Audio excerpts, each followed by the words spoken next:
ये है जसवंतथड़ा, ये मेहरानगढ़ फोर्ट के पास में है और इस जगह को राज परिवार के दाह संस्कार के लिए काम में लिया जाता था। पहले मंडोर लिया जाता, उसके बाद में इसको लिया जाने लगा।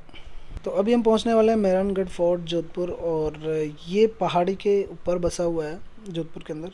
वैसे आपको पता है जोधपुर को ब्लू सिटी भी कहा जाता है, क्योंकि जब ये मेहरानगढ़ फोर्ट बना तो इसके पास जो मकान बने उनको ब्लू रंग से पोता गया था, तब से इसको ब्लू सिटी कहने लगा। ये है सामने मेहरानगढ़ फोर्ट। मेहरानगढ़ से बहुत सारी जगहों को देखा जा सकता है, जिसको मैं जूम करके दिखा रहा हूँ वो है उम्मेद भवन पैलेस, और ये इंडिया की मोस्ट एक्सपेंसिव होटल्स में से एक है। सो फ्रेंड्स, फाइनली हम पहुँच गए मेहरानगढ़, और अभी हम मेहरानगढ़ के एंट्री गेट पे हैं। पीछे मेहरानगढ़ आपको दिख रहा होगा, काफ़ी बड़ा सा फोर्ट है बाहर से देखने में, अंदर दिखाएंगे आपको, मज़े आएंगे डेफिनेटली।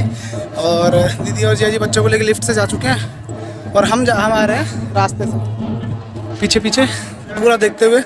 वो लोग लिफ्ट से सीधा सेकंड फ्लोर पहुंच गए। तो दिखाते हैं आपको अंदर से मेहरानगढ़ फोर्ट। डेफिनेटली आपको इस वीडियो में मज़ा आएगा, तो बने रहिए वीडियो के लास्ट तक। इंडियंस के लिए 200 का टिकट है, और यहाँ पे लिफ्ट की फैसिलिटी भी चालू कर दी है, तो उसके लिए आपको 50 रुपीज़ का अलग से टिकट लेना होगा। ये है लिफ्ट का रास्ता। इस जगह से संत चिड़ियानाथ जी को हटाया गया था, इसलिए उन्होंने राव जोधा को ये श्राप दिया था कि तुम्हारा राज्य बार बार सूखेगा, और उससे निजात पाने के लिए उन्होंने उपाय बताया था कि इसकी नींव में एक जिंदा आदमी को चुनवा दिया जाए, जो कि ऐसा किया गया है उससे बचने के लिए। तो फिलहाल हम पहुंच चुके हैं मेन गेट पे, और ये यहाँ पे कुछ हथेली के निशान से बने हुए हैं, और पार से अगर आप देखते हो इसकी मेन जो वॉल उसको आप देखते हो तो ये पूरा हेरिटेज लुक आता है। अभी हम पहुँच गए हैं श्रृंगार चौक पे, जो कि फर्स्ट फ्लोर पे है, और यहाँ पे राजाओं का राज्याभिषेक किया जाता था, और इनके ऊपर बने हुए ये जो झरोखे हैं, इनसे बैठ के रानियाँ राज्याभिषेक देखा करती थी। ये हैं हाथियों के हौदे, काफ़ी तरह के यहाँ पे अलग अलग तरह के हाथियों के हौदे हैं, जो कि अलग अलग जगह पे बने हुए हैं। ऐसा नहीं है कि सब जोधपुर में बने हुए हैं, कोई मेवाड़ से आया है, तो कोई चित्तौड़ से आया है, तो कोई जयपुर से आया है, और तो और बहुत ऐसे भी हैं जो आगरा और अदर स्टेट से भी मंगवाए गए हैं बनवा के। ये देखिए, ये मारवाड़ में बना हुआ है, 19वीं शताब्दी में ये हाथी का हौदा बना हुआ है। ये है पालकी खाना, और पालकी का यूज़ बेसिकली फ़ीमेल्स के लिए किया जाता है, ट्रैवल करने के लिए, कहीं आने जाने के लिए। और ये अलग अलग तरह की पालकियाँ हुआ करती हैं, आप देखेंगे, जिसमें किसी में डोर है, किसी में पर्दे हैं, किसी में कुर्सी है बैठने के लिए, तो अलग अलग तरह की पालकियाँ हैं। और यहाँ पे पूरी पेंटिंग्स बनाई हुई हैं कि किस तरह से इनको यूज़ में लिया जाता था। ये पालकी भी काफ़ी जगह से बन के आई हैं, अलग अलग जगह से। इनमें कोई पालकी 2 आदमी उठाता है, कोई 4, तो कोई 8, तो काफ़ी डिफरेंट पालकियाँ हैं। अभी हम लोग आ गए हैं दौलत खाना, और इसमें जो चीज़ लगी हुई है इसको आप देख के शायद अंदाज़ा लगा पा रहे हो, तो लगा लीजिए। अदरवाइज मैं बता देता हूँ, इसका नाम है तोरण, जिनको हम शादियों में यूज़ लिया जाता है। और ये है तलवारें। तलवार काफ़ी डिफरेंट तरह की हैं। कुछ तलवारें 2 धारी हैं, तो कुछ 1 धारी हैं, तो कोई मुग़ल काल की तलवार है, और तो कुछ अकबर के काल की भी है। ये देखिए आप, मुग़ल लोगो लगा हुआ है इसके ऊपर, उस टाइम की तलवारें हैं इसमें। और ये है पर्दा, पहले के ज़माने में इस टाइप के पर्दे लगाए जाते थे। इसके अलावा ये यहाँ का एक राजा था गज सिंह प्रथम, उसकी बहुत पुरानी पेंटिंग यहाँ पे लगाई गई है। इसके अलावा भी काफ़ी सारी विंटेज चीज़ें या हेरिटेज चीज़ें आपको यहाँ पे देखने को मिलेंगी। ये देखिए, जैसे ढाल हो गई, एक बंदूक है यहाँ पे, तो काफ़ी चीज़ें जो है यहाँ पे आपको देखने को मिलेगी।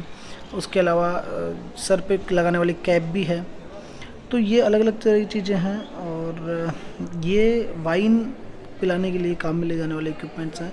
इसके अलावा यहाँ पे इत्र छिड़कने के लिए भी काम में ले जाते हैं, कुछ पान रखने के लिए काम में ले जाते हैं। तो अलग अलग तरह की बहुत सारी चीज़ें यहाँ पे आपको देखने को मिलेंगी। वैसे भी आपको पता है कि जोधपुर हेरिटेज के मामले में टॉप नंबर पे आता है। यहाँ पे बहुत सारी चीज़ें आपको टॉप क्लास देखने को मिलेंगी।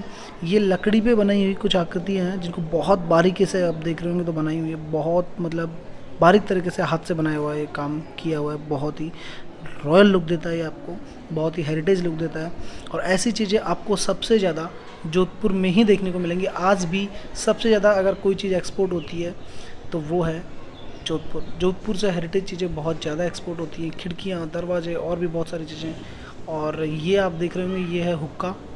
ये यहाँ के राजा की ड्रेस है, जो कि काफ़ी पुरानी हो चुकी है, बट पहले भी रॉयल लुक में थी। और ये कुछ कलशनुमा कुछ चीज़ें हैं, जिनमें शराब वगैरह के लिए काम लिया जाता है, और ये इन पे बिदरी की कारीगरी इनके ऊपर की हुई है। ये एक स्पेशल चीज़ मैंने जहाँ देखी, मुझे पसंद आई, वो है राय का बाग रेलवे स्टेशन, जिसका ये एक डेमो बनाया हुआ है और ये बेसिकली हाथी दांत से बना हुआ है, तो बहुत अच्छा लगा मुझे। और ये है यहाँ का लॉक। यहाँ पे 2 तरह के लॉक हैं, एक छोटा लॉक और एक बड़ा लॉक। आप देख लीजिए, इसकी बड़े लॉक की चाबी बहुत बड़ी है। और ये है यहाँ पे चलने वाली करेंसी, जो मुग़ल काल में अलग करेंसी थी, फिर मारवाड़ में अलग आई, फिर अलग अलग स्टेट्स की करेंसी है। और ये है एक देवी जिसका नाम आप लोग बहुत अच्छे से जानते होंगे, हमारे हिंदू लोगों के बहुत अच्छे से लोग जानते होंगे, गणगौर की देवी है ये।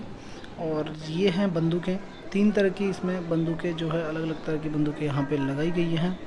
तो ये कुछ पुरानी बंदूकें हैं। उसके बाद में ये है पेंटिंग्स करने के लिए कलर्स और ब्रश। तो ये कलर और इन ब्रशों का यूज़ लिया जाता है पेंटिंग वगैरह करने के लिए। ये कपड़े पे पेंटिंग बनाई हुई है, तो काफ़ी अच्छी लग रही है। ये सारी कपड़े पे बनाई हुई पेंटिंग्स हैं, अच्छा एकदम, मतलब बहुत अच्छा लुक दे रही है। और ये आज तक जितने यहाँ पे राजा हुए हैं उनका पूरा एक डिटेल के साथ कि किस टाइम कौन राजा था और उनकी फ़ोटोज़ वगैरह सब बना के लगाई हुई हैं। ये भी एक बहुत अच्छी नॉलेजफुल चीज़ें हैं यहाँ पे। इसके बाद हम चलेंगे अभी सेकंड फ्लोर पे। तो सेकंड फ्लोर पे आपको 3 चीज़ें देखने को मिलेंगी। यहाँ से आपको पूरी सिटी दिखती है। उसके अलावा ये जो पानी भरा हुआ है ये है गुलाब सागर, इसके पास में घंटाघर भी है। तो काफ़ी सारी चीज़ें यहाँ पे आपको देखने को मिलेंगी। अलग अलग तरह के बख्तरबंद हैं, कुछ हाथों पे लगाने के हैं, कुछ सर पे उड़ने का है। उसके अलावा वापस से तलवारें हैं अलग तरह की। इन बॉल्स का एक अलग ही कारण है लगाने का, क्योंकि यहाँ पे आप छोटा सा दिया रखेंगे तो पूरे रूम में अच्छी सी रिफ्लेक्ट करके रोशनी मिलेगी आपको। और ये है यहाँ की कोर्ट, जो उस ज़माने में कोर्ट जिसको कह सकते हैं वो है। और ये चीज़ आपको देख के फील होता है कि हाँ, हम राजस्थान में हैं। ये है छोटे बच्चों के लिए, जो अभी पालने बोल सकते हैं, झूले बोल सकते हैं, वो यूज में लेने वाले वो चीज़ें हैं। ये इसका निर्माण राजा सूर सिंह ने करवाया था, जो कि आज भी अपने मूल स्वरूप में है। और इसकी छत पे सोने और कांच की कारीगरी है, जिसको देख के आपको एक अलग ही फील आएगी। तो अभी हम पहुंच गए हैं एग्ज़िट पे, और एग्ज़िट पे वापस से वही हेरिटेज लुक वाली चीज़ें हैं। तो ये सारी चीज़ के देख कर आपको प्राउड फील होता है कि आप राजस्थान से हैं और आप राजस्थान से बिलोंग करते हैं, आप राजस्थानी हैं। तो अभी हम लोग निकल चुके हैं जोधपुर से, और हाईवे पे हम लोग आ चुके हैं।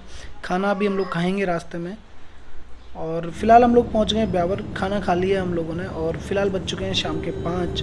तो काफ़ी लेट हम लोगों ने खाना खाया है। देखते हैं कितने बजे पहुँचते हैं जोधपुर से जयपुर। अभी हम पहुंच गए हैं जयपुर रिंग रोड पे, और टाइम हो चुका है रात के 9:30। लगभग आधा घंटा और लगेगा हमें घर पहुंचने में। तो वीडियो का एंड करेंगे हम यहीं पे।